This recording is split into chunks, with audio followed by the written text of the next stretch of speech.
रावलपिंडी में पीर वधाई पुलिस ने 14 साल बच्ची से ज्यादती करने के इल्जाम में मुलजिम को गिरफ्तार कर लिया। पुलिस हुकाम के मुताबिक मुलजिम ने अपने घर में 14 साल की पड़ोसन बच्ची से ज्यादती की थी। मुलजिम के खिलाफ मुतासरा बच्ची के वालिद की मुद्दत में मुकदमा दर्ज किया गया।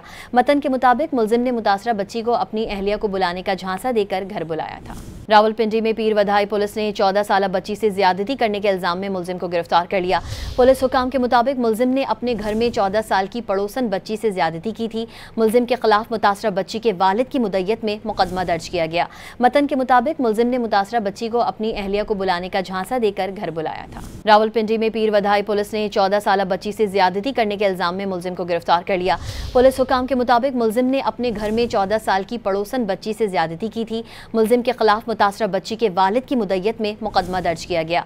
मतन के मुताबिक मुलजिम ने मुतासरा बच्ची को अपनी अहलिया को बुलाने का झांसा देकर घर बुलाया था।